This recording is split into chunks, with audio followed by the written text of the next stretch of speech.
Good morning and welcome to Joseph's Reserves. I'm Joseph and I store 20% of my income in the form of coins and precious metals. I just celebrated my anniversary with my family yesterday and we went out for sushi.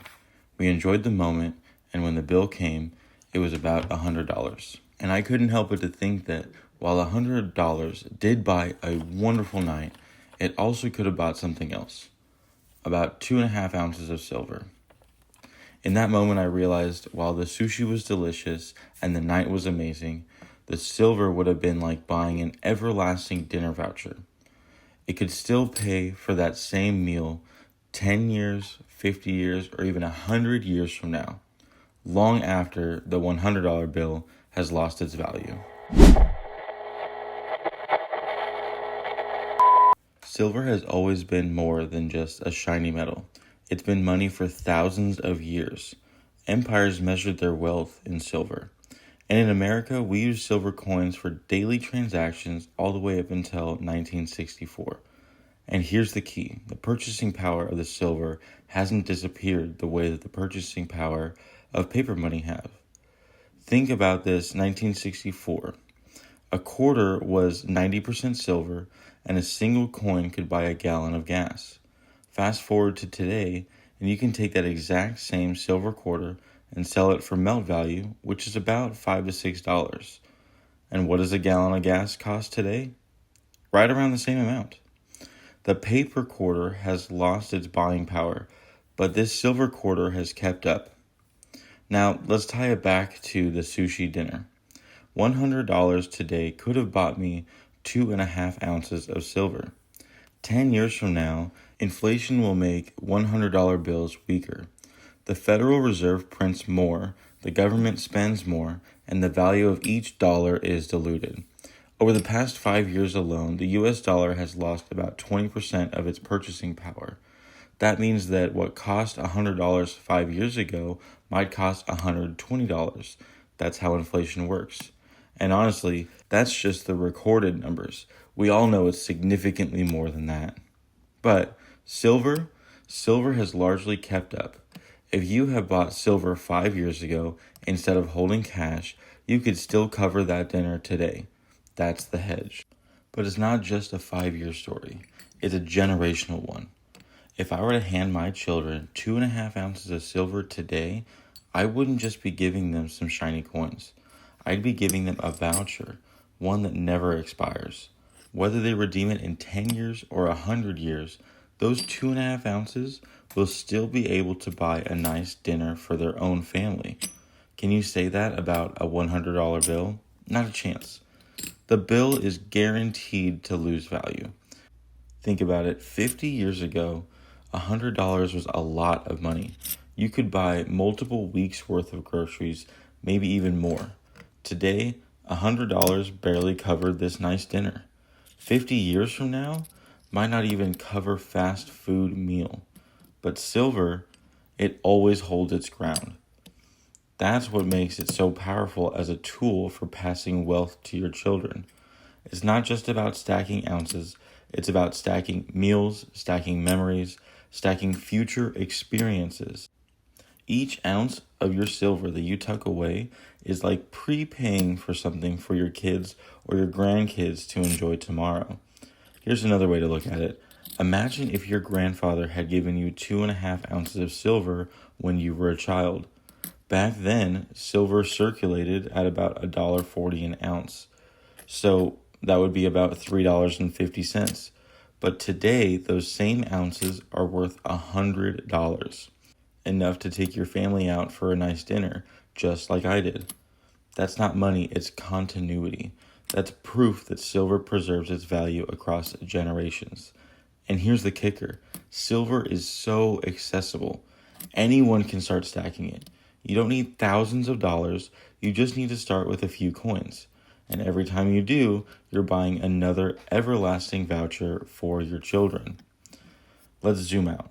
Over the last 5 years, inflation has pushed consumer price index up by double digits. The dollar has lost ground. Meanwhile, silver has fluctuated but maintained its ability to buy the essentials: gas, groceries, meals out. The price charts wiggle, but long term, the story is stability. That's why when I say 2.5 ounces of silver is a dinner voucher, I mean it. It never expires. 10 years from now, a $100 bill will not buy what it does today, but the silver will. And 50 years from now, the paper money might be nearly worthless, but the silver will still put food on the table. And here's the beautiful part. When I hand silver to my children, I'm not just handing them the metal. I'm handing them confidence. I'm handing them proof that no matter how much the government debases our currency, no matter how high inflation runs, they will always be able to provide. That's priceless. So, yes, I did enjoy the sushi dinner, and I can't help but to think about the purchasing power that $100 in silver might have. A night of joy today, or an everlasting voucher for my children tomorrow. Ideally, I would want both, but the lesson is clear. Cash fades and silver endures. Now let's shift to gold, because while silver is incredible for everyday stacking, gold has its own unique strength.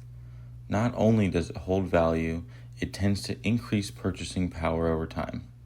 Right now, this 1/10 ounce gold coin sells for about $350. That might seem like a lot for such a small coin, but let's break it down. $350 today can buy a couple weeks of groceries for a family of 4. It can cover a chunk of rent, maybe 25% of a monthly payment, depending on where you live. It can pay the electricity bill or the water bill and leaves a little bit left over. But here's the difference. If you hold that $350 cash for 5 years from now, it won't go nearly as far. Inflation eats away at it. Over the last 5 years, food prices alone have risen more than 25%. Housing is soaring even higher. That same $350 won't cover the same amount of groceries or rent in the future. Gold, on the other hand, has a track record of not just keeping up with inflation, but outpacing it. That same 1/10 ounce gold coin could buy you the same groceries, if not more, in the future, and definitely not less like the dollar. That's powerful. And this is where the idea of everlasting vouchers comes in. Imagine that 1/10 ounce coin as a 25% off rent voucher to be used anytime in the future. Whether your child needs it, or your grandchild uses it, or your great-great-grandchild 10 generations from now, it will always cover that portion of rent, maybe even more. It's a permanent discount, redeemable across time. And that's simply just not true about the $350 in cash. In fact, the opposite is true. The paper money will shrink in usefulness every year. Maybe today it covers 2 weeks of groceries. In 10 years, it might just cover 1. In 50 years, it might not even cover a single bag of groceries. But gold, it holds, and it often grows in value. So let's think forward a little bit. This 1/10 ounce gold coin that I could buy today for $350 might one day be worth $500, $600, and it'll eventually get to $1,000. We don't know exactly, but history tells us it will hold and grow its value better than cash. That means that when I hand it to my children, I'm not giving them, again, the metal. I'm giving them everlasting vouchers that they can redeem at any point in their lives. Maybe they'll never need it, and maybe they'll pass it down to their kids. But what if one of their great-great-grandchildren does need it? That coin will still have the same value in purchasing power. It will still buy groceries, it'll still buy rent, and it can cover expenses no matter what the dollar has become by then. And this is where gold shines as a generational gift. It's not flashy like stocks. It doesn't require a bank account or internet access. It doesn't need to be plugged in. It's just simply there. It's simple, it's reliable, it's transferable. It outlasts governments, currencies, and even civilizations. So while the $350 in cash is a short-term tool, $350 in gold is an everlasting promise, a promise that you and your descendants will always have real value. And that's something no other asset can guarantee. So let's bring this full circle. That $100 sushi dinner with my family, it was worth every penny. The memories, the laughter, the time together, it's priceless. But here's the lesson. If I had taken that $100 and bought 2.5 ounces of silver or saved up to buy some gold, I'd also have bought a dinner voucher for my children. A voucher that would never expire, a voucher that guarantees that they can enjoy the same kind of meal, whether it's 10 years from now or 100 years from now. And the 1/10 ounce gold coin for $350, it's like handing them a 25% off rent. It's good for all time. Whether they need it or not, whether it's used by them or their descendants, 10 generations from now, it'll always hold value. Likely more than it does today. Cash can't do that. Cash fades, it crumbles, it loses value every single year. But silver and gold endure. And here's the key takeaway. It's not about choosing between memories today and security tomorrow. We all definitely want both. I want the amazing nights out with my family, but I also want those future amazing nights out for my children to have with their family. And that's why I stack. Because every ounce of silver, every fraction of gold is like me buying a promise to my children. A promise of medals, of shelter, of memories, the moments that last longer than the dollar ever could. So if you got something out of this video, make sure you give it a thumbs up. Share it to people who are thinking about stacking silver and gold. Let me know in the comments down below what motivates you the most to continue buying silver and gold. And if you're interested in my future content, make sure you subscribe to see tomorrow's video. But most of all, thank you for watching. And remember, every ounce adds up. So just keep stacking.